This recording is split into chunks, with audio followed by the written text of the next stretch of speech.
بسم اللہ الرحمن الرحیم۔ ہمیں ہر وقت ایک گناہ سے توبہ مانگنی چاہیے، ہر وقت اس گناہ سے اللہ تعالیٰ کی حفاظت کے لیے دعا کرتے رہنا چاہیے۔ وہ گناہ ہے زنا کاری، بدکاری اور حرام کاری کا گناہ۔ اللہ تعالیٰ سے ہر وقت دعا کرنی چاہیے، اللہ تعالیٰ اس بری عادت سے، اس گناہ سے ہماری حفاظت فرمائے۔ کبھی کبھی اللہ تعالیٰ اس گناہ کا انجام دنیا میں بھی عبرت کے لیے دکھا دیتے ہیں، آخرت میں تو اس کا برا انجام ہے ہی، وہ تو پہلے سے احادیث میں، قرآن میں بیان فرمایا گیا ہے، لیکن کبھی کبھی اللہ تعالیٰ عبرت کے لیے دنیا میں بھی دکھا دیتے ہیں۔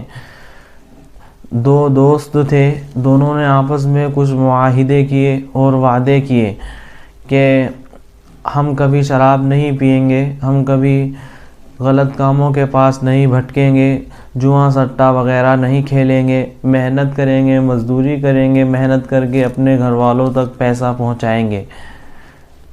تو ایک دوست تو اپنے وعدے اور معاہدے پر پورا اترا، دوسرا دوست جس کا نام شرافت خان تھا، اس کی شرافت بہت جلد ٹوٹ گئی اور وہ اپنے کسی وعدے پر پورا نہیں اترا۔ اس کی وجہ تھی اس کی انتہائی درجے کی خوبصورتی اور انتہائی قسم کا خوبصورت ہونا، وہ اس کو لے ڈوبی۔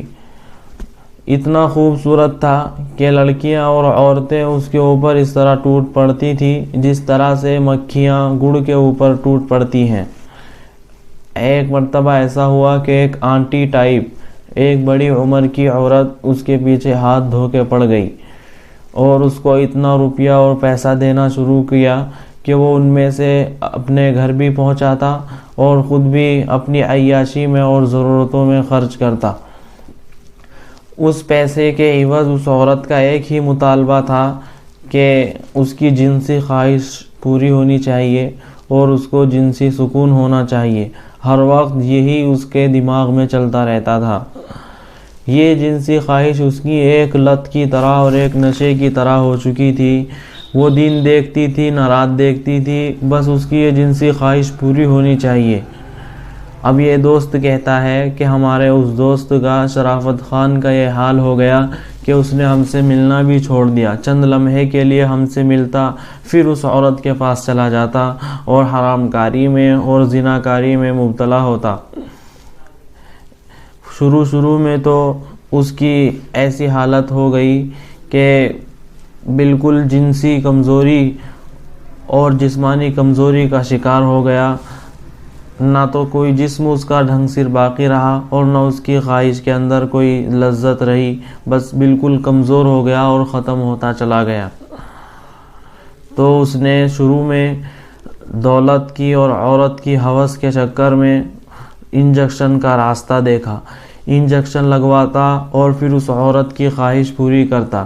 شروع میں تو اس نے کئی انجیکشن لگوائے اور کام چلایا، اس کے بعد پھر ایک انجیکشن بھی اس کی برداشت سے باہر ہو گیا اور وہ برداشت نہ کر سکا۔